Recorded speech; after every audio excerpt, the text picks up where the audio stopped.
Bom dia, saudações alvinegras e um abraço para você, meu amigo, que a partir de agora estará nos acompanhando para saber as últimas informações do time do Peixe nesta quinta-feira, hoje, 31 de julho.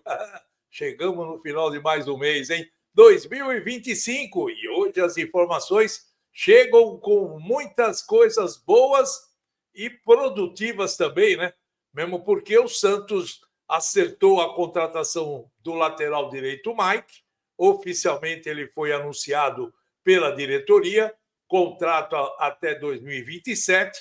Isso mostra que o Santos tem aí grande interesse no jogador de 32 anos de idade para mantê-lo no elenco e para trabalhar forte com a equipe do Peixe. Com isso, o Santos hoje tem 4 laterais direito, né? Tem o Mike, que foi contratado, o Igor Vinícius, contratado junto à equipe do São Paulo, JP Sherman e o Aderlan. E aí o torcedor fica perguntando, e agora, parceiro, o que fazer com esses 4 jogadores? Alguém tem que sair. É bem provável que o Santos negocie algum jogador, principalmente o JP Sherman. Só que até agora, nós já estamos entrando no mês de agosto, e a janela abriu no dia 10 de julho, até agora não chegou nenhuma proposta para o JP Sherman. A gente sentia e comentava até no início da temporada que, pelo futebol que ele vinha apresentando, num crescente, ele deveria sair na metade do ano, na janela dessa metade de ano. Só que nada aconteceu.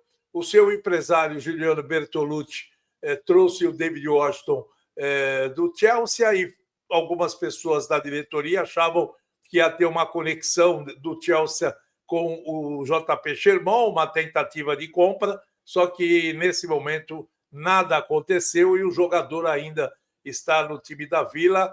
E pelas informações até do Alexandre Matos, ele acabou comentando que o interesse do Santos era permanecer com o JP, porque é um jogador ainda que tem que crescer muito e não é o momento de vendê-lo.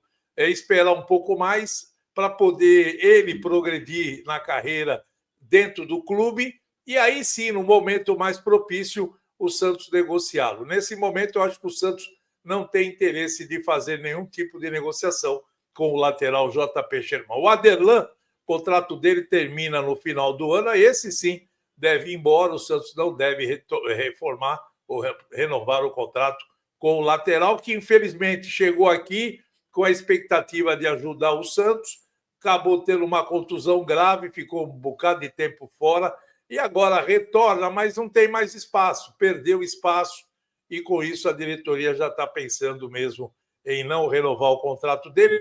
Ele só vai ser mantido até o final do ano, porque a contusão que ele teve acabou prorrogando o contrato dele, né, como determina a lei, e esse contrato vai agora até o final do ano. Bom, outro jogador que deve sair mesmo é o Zé Ivaldo. O jogador não tem mais clima de permanecer no Santos, perdeu espaço. A diretoria tem um contrato com a equipe do Cruzeiro, mas existe a possibilidade do Santos negociá-lo e ter alguma situação para ele jogar na Arábia e no futebol japonês também.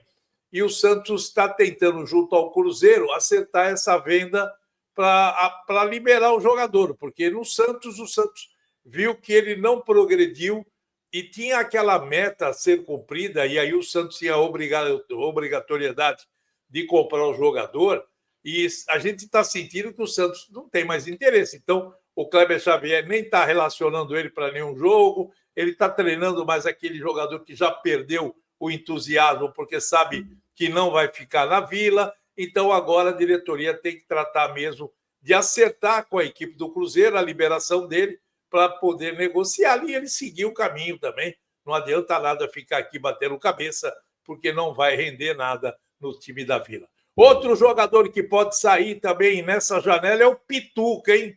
O Pituca recebeu proposta do Varém, a equipe do Japão, o jogador que atuou no Japão por um bom tempo, e o Varei Nagasaki tem interesse em contratá-lo por empréstimo. Pituca, que tem também 32 anos de idade, e eles acabaram apresentando ao Santos uma oferta de empréstimo por uma temporada, que está sendo analisado internamente pela diretoria do Peixe. É bom lembrar agora também que o Santos hoje tem jogadores para a posição do Pituca e tem um congestionamento no meio-campo, né?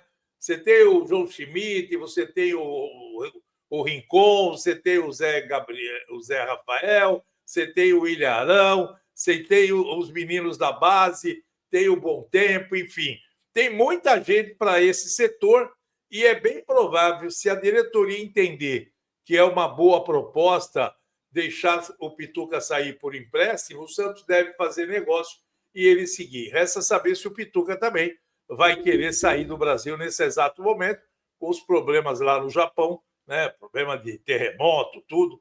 Agora resta saber se ele vai querer sair para o Varém, uma equipe que ele já jogou, o Varém Nagasaki, e que eles querem o Pituca de volta. Bom, o Mike hoje será apresentado oficialmente para os jornalistas, as perguntas que, é lógico, todo mundo vai querer saber o que ele pensa, porque o Mike foi um jogador que se criou muito no Palmeiras, né?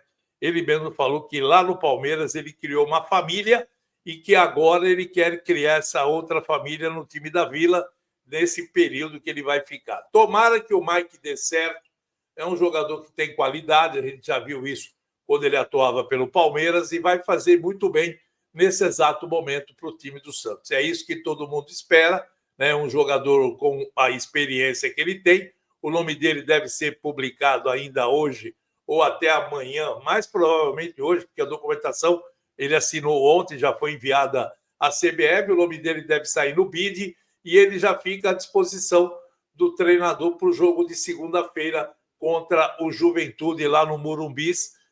O Santos aí buscando uma vitória importante depois de 3 jogos seguidos, com 2 derrotas e um empate.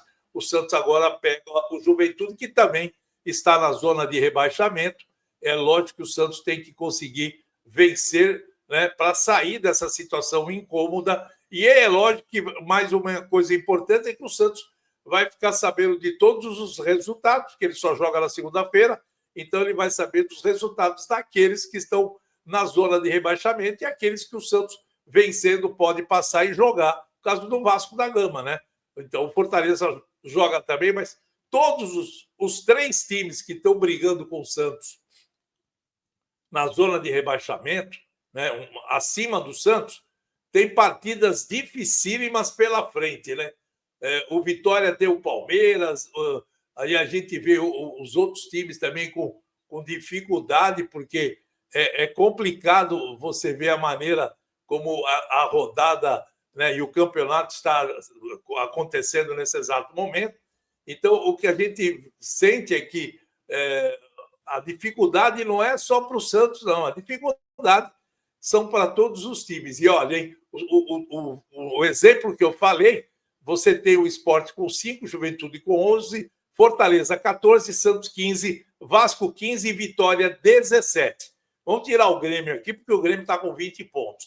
Mas aí você tem o Juventude pegando o Santos, o Vitória pega o Palmeiras lá no Barradão, olha, tem uma parada duríssima pela frente.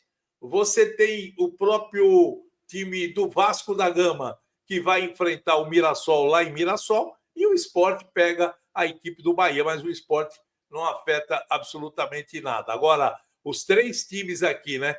Mais especificamente os 2, Vitória e o Vasco da Gama. O Santos vencendo, e dependendo de qualquer um desses resultados aqui, o Santos passa um deles. Quer dizer, um exemplo, se o Vasco empatar, né, que o Vasco tem uma parada dura jogando lá em Mirassol. Se o Vasco empatar e empacar, já vai ficar com 16. O Santos vencendo, já vai a 18, já passa o Vasco, derruba o Vasco para a zona de rebaixamento. Se o Vitória empatar e o Santos vencer, o Santos vai a 18 pontos, o Vitória ficaria com 18 pontos, só que aí a gente vai ter aí o número de vitórias, né?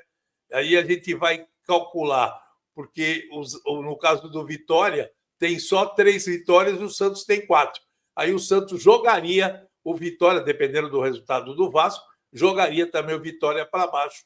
O Santos tem mais uma vitória do que eles, e com isso acaba ficando numa melhor situação. Por isso que o Santos joga, né, sabendo desses resultados e sabendo o que ele vai fazer. E são jogos complicados, hein? Eu acredito que nenhum dos dois vai ganhar esses jogos. Nem o Vasco da Gama e nem o Vitória. Por isso que o Santos tem a grande oportunidade de sair da zona de rebaixamento nesse final de semana, né? E depois tem o Cruzeiro pela frente e ainda tem o jogo contra a equipe do Palmeiras, que é aquele jogo da primeira rodada que não aconteceu em virtude da CBF adiar que o Palmeiras estava chegando do Mundial.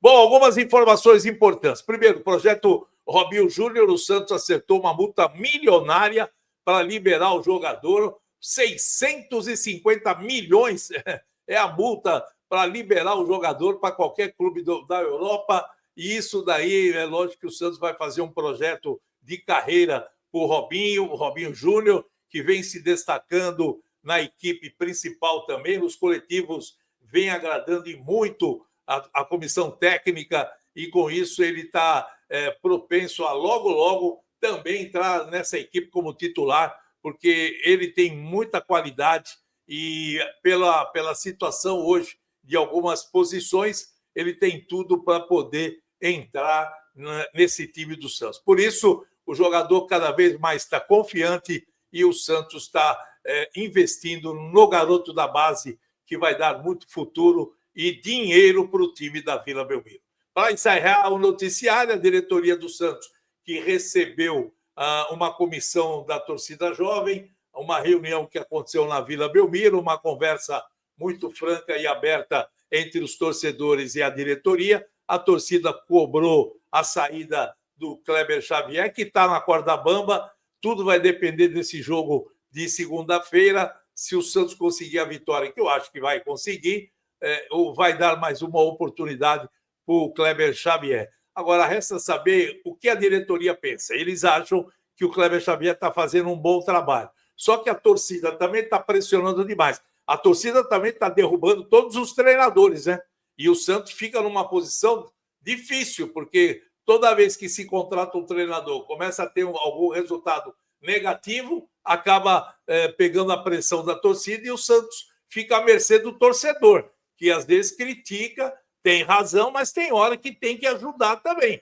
Porque se começar a trocar de treinador toda hora, a gente tem que analisar a evolução do Santos. O Santos não tem um time poderoso, está começando uma reformulação. Agora chegou esses 4 jogadores aí, quer dizer, Gustavo Cabadeiro, o próprio William Arão, que não vai jogar segunda-feira, nem o Guilherme, os dois saíram do departamento médico, mas não estão trabalhando com bola ainda. Quer dizer, o Arão, o Igor Vinícius, né, agora o Mike, quer dizer, foram 4 contratações a mais, né, em posições que o Santos precisava e entregando de bandeja para o Kleber Xavier. Eles vão dar tempo para ver essa evolução do time com os reforços que chegaram.